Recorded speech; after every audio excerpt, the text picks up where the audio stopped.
Hi friends, welcome to Ponmani hotel YouTube channel. இன்றைக்கி வந்து நம்ம சுவையான எக் மசாலா எப்படி பண்ணுறங்க தான் பார்க்க போகிறோம். அவிச்ச முட்டையை வச்சு சூப்பரான ஒரு மசாலா பண்ண போகிறோம். வாங்க எப்படி பண்ணுறங்க அதை பார்க்கலாம். 3 முட்டை எடுத்துக்கலாம், ஒரே ஒரு பெரிய வெங்காயம், 2 தக்காளி, ஒரு 6 பல் பூண்டு, கொஞ்சோண்டு இஞ்சி, பச்சை மிளகாய் 2 எடுத்துருக்கோம். இப்போ 3 முட்டையை நல்லா வேக வச்சு எடுத்துக்கலாம். வேக வச்சு எடுத்து வச்சுக்கலாம். பாத்திரத்தில் எண்ணெய் சேர்த்துக்கலாம்.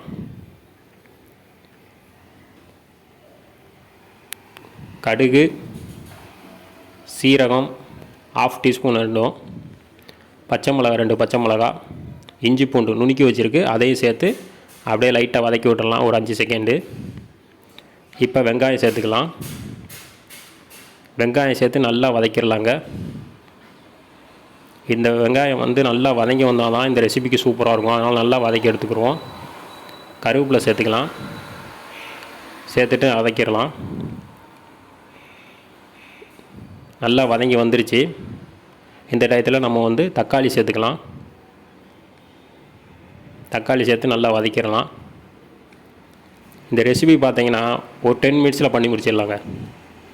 அவ்வளோ ஈஸியான ரெசிபி. நல்லா வதங்கி வந்துருச்சு. இப்போ தண்ணி சேர்த்துக்கலாம். தேவையான அளவு தண்ணி சேர்த்துட்டு 1/4 டீஸ்பூன் மஞ்சள் தூள், மல்லித்தூள் 1 டீஸ்பூன் சேர்த்துக்கிறோம், மிளகாய்த்தூள் ஒரு 1/4 டீஸ்பூன் சேர்த்துக்கிறோம். இந்த ரெசிபியில் வந்து பொடி ஐட்டம் வந்து கொஞ்சம் கம்மியாக தான் சேர்க்கணும். நல்லா கலந்து விட்டுடலாம். கலந்து விட்டுட்டு நல்லா கொதித்து வரட்டுங்க. மூடி போட்டு மூடிடலாம். நல்லா கொதித்து வந்துடுச்சு. இப்போ தேவையான அளவு உப்பு சேர்த்துக்கலாம். இப்போ தட்டு போட்டு மூடிடலாம். ஒரு 5 நிமிஷத்துக்கு நல்லா வெங்காயம் தக்காளி நல்லா வெந்து வரட்டும். ஒரு 5 நிமிஷம் கழித்து திறந்து பார்க்கலாம். நல்லா வெந்து வந்துருச்சு. இந்த டயத்தில் நம்ம வந்து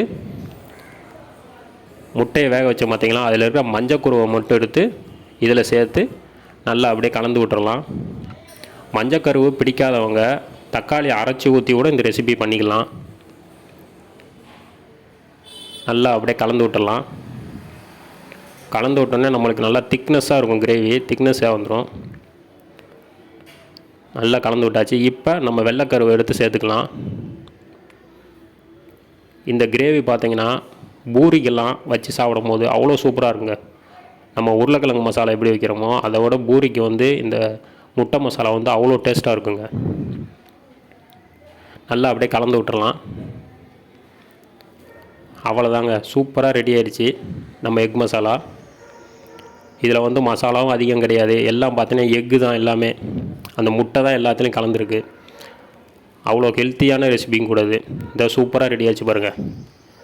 அவ்வளோதாங்க. இதை நீங்கள் சாப்பாட்டில் கூட அப்படியே சாதத்தில் கூட அப்படியே சேர்த்து கலந்து சாப்பிடலாம். எக் மசாலா பண்ணுறது கூட ரொம்ப ஈஸிங்க. 10 நிமிஷத்தில் பண்ணி முடிச்சிடலாம். அவ்வளோ ஈஸியான ரெசிபி இது. சூப்பராக ரெடி ஆயிடுச்சு. பிடிச்சிருந்தால் லைக் பண்ணுங்கள், ஷேர் பண்ணுங்கள், சப்ஸ்கிரைப் பண்ணுங்கள் ஃப்ரெண்ட்ஸ்.